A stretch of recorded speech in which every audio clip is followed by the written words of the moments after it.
Në këtë edicion në Koha Jon do të ndiqni. 4 qytetarë humbin jetën ditën e sotme nga Covid-19, shtohen të infektuarit edhe pacientët.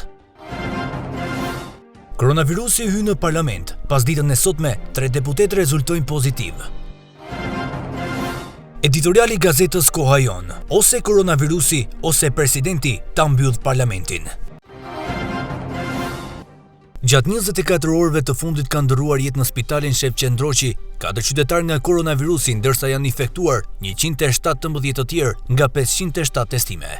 58 raste në Tiranë, 12 në Durrës, 8 në Kukës, nga 7 raste në Krujë dhe Korçë, 5 në Shkodër, nga 3 raste në Vlorë, Divjak, nga 2 raste në Fier, Has dhe Klos. Fatkeqësisht, në 24 orët e fundit në spitalin Shef Qendroqi kanë humbur jetën 4 qytetarë, një 84 vjeçare nga Shkodra, një 75 vjeçar nga Tirana, pa sëmundje të tjera, si dhe 2 qytetarë nga Tirana me sëmundje bashkëshoqëruese, një 78 vjeçar dhe një 82 vjeçar.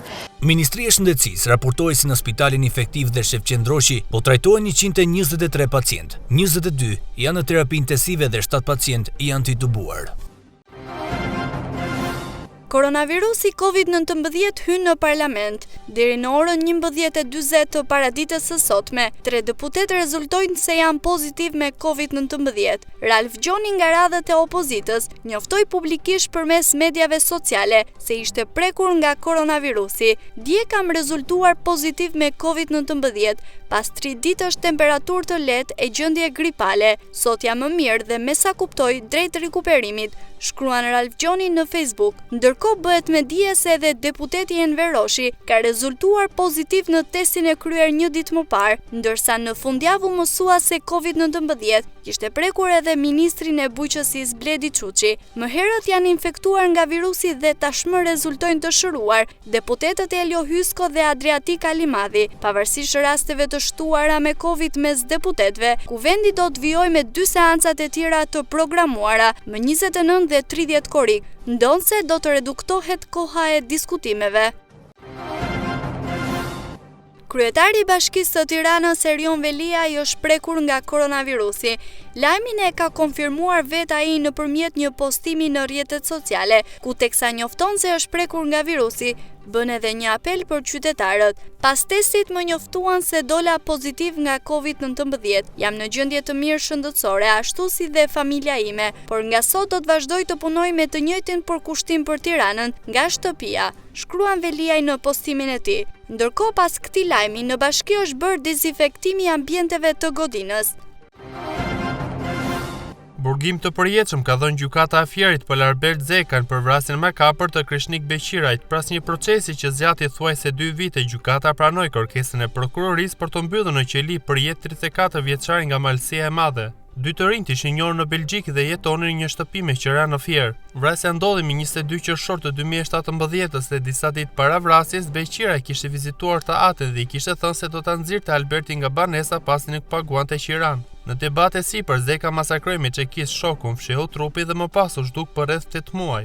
Vëllai i të ndjerë Donjet Beqira thotë se ai dhe familja kundërshtoi vendimin dhe se do të apelojë në organet më të larta gjyqësore pasi sipas tyre ende nuk është vërtetuar se eshtrat e gjetur janë të Krishnikut. Sipas vëllait të viktimës, lufta sapo ka filluar për të nxjerrë në dritë të vërtetën.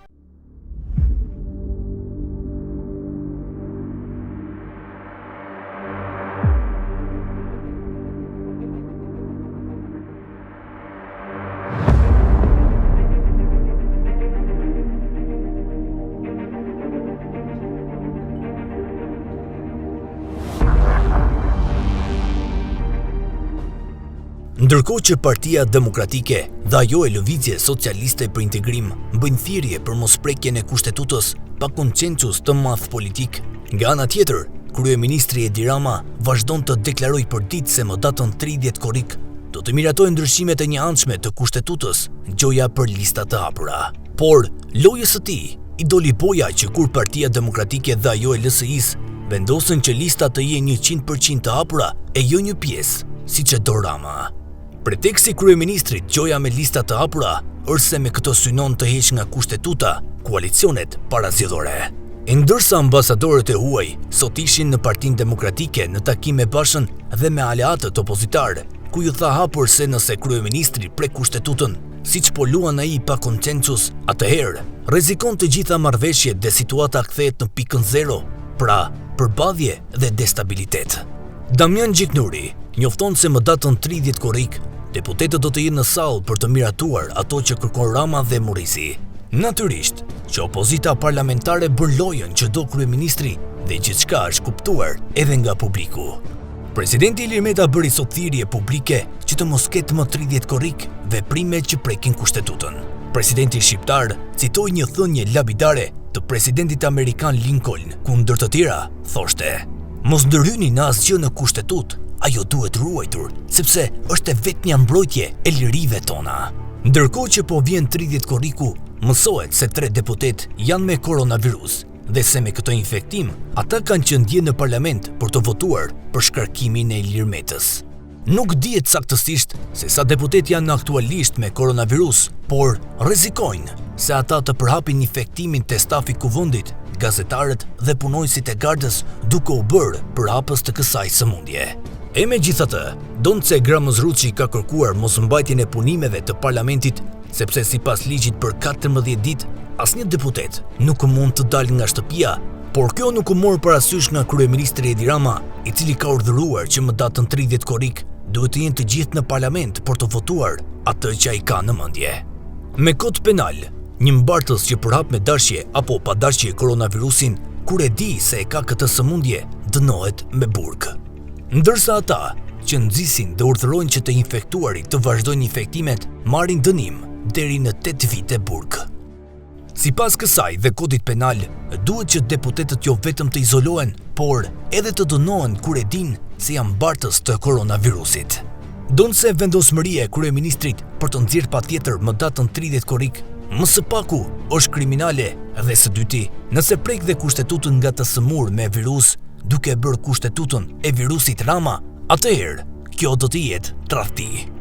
Ndaj ka dy rrugë, ose Gramozruçi nuk e mbledh parlamentin, ose presidenti Ilir Meta firmos shpërndarjen e parlamentit.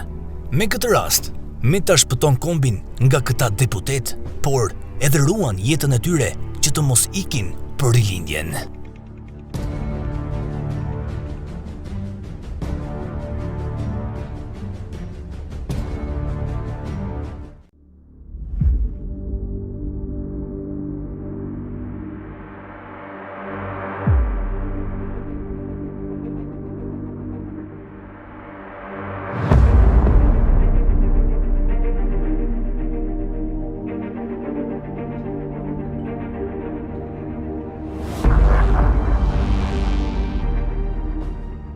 Ndërkohë që Partia Demokratike dhe ajo e Lëvizje Socialiste për Integrim bëjnë thirrje për mosprekjen e kushtetutës pa konsensus të madh politik, nga ana tjetër, kryeministri Edi Rama vazhdon të deklarojë përditë se më datën 30 korrik do të miratojë ndryshimet e njëanshme të kushtetutës, gjoja për lista të hapura. Por lojës së tij i doli boja që kur Partia Demokratike dhe ajo e LSI-s vendosën që lista të jenë 100% të hapura e jo një pjesë, siç e do Rama. Preteksti kryeministrit gjoja me lista të hapura është se me këto synon të heq nga kushtetuta koalicionet parazgjedhore. Ndërsa ambasadorët e huaj sot ishin në Partinë Demokratike në takim me Bashën dhe me aleatët opozitar, ku ju tha hapur se nëse kryeministri prek kustetutën, siç po luan ai pa konsensus, atëherë rrezikon të gjitha marrëveshjet dhe situata kthehet në pikën zero, pra përballje dhe destabilitet.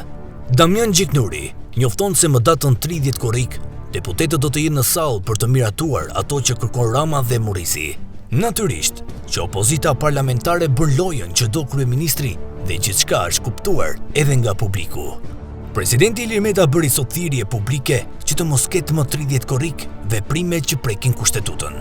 Presidenti shqiptar citoi një thënie lapidare të presidentit amerikan Lincoln, ku ndër të tjera thoshte: "Mos ndërhyni në asgjë në kushtetutë, ajo duhet ruajtur, sepse është e vetmja mbrojtje e lirive tona." Ndërkohë që po vjen 30 korriku, mësohet se 3 deputet janë me koronavirus dhe se me këtë infektim, ata kanë qëndje në parlament për të votuar për shkarkimin e Ilir Metës. Nuk dihet saktësisht se sa deputet janë aktualisht me koronavirus, por rrezikojnë se ata të përhapin infektimin te stafi kuvendit, gazetarët dhe punojësit e gardës duke u bërë për hapës të kësaj sëmundje. E megjithatë, Donce Gramozruçi ka kërkuar mosmbajtjen e punimeve të parlamentit, sepse sipas ligjit për 14 ditë asnjë deputet nuk mund të dalë nga shtëpia, por kjo nuk u mor parasysh nga kryeministri Edi Rama, i cili ka urdhëruar që më datën 30 korrik duhet të jenë të gjithë në parlament për të votuar atë që ai ka në mendje. Me kod penal, një mbartës që përhap me dashje apo pa dashje koronavirusin, kur e di se e ka këtë sëmundje, dënohet me burg. Ndërsa ata që nxisin dhe urdhërojnë që të infektuarit të vazhdojnë infektimet, marrin dënim deri në 8 vite burg. Sipas kësaj dhe kodit penal, duhet që deputetët jo vetëm të izolohen, por edhe të dënohen kur e din se janë mbartës të koronavirusit. Donse vendosmëria e kryeministrit për të nxjerrë patjetër më datën 30 korrik, më së paku është kriminale dhe së dyti, nëse prek dhe kushtetutën nga të sëmur me virus, duke bërë kushtetutën e virusit Rama, atëherë kjo do të jetë tradhti. Ndaj ka dy rrugë, ose Gramozruçi nuk e mbledh parlamentin, ose presidenti Ilir Meta firmos shpërndarjen e parlamentit. Me këtë rast, Meta shpëton kombin nga këta deputet, por edhe ruan jetën e tyre që të mos ikin për rilindjen.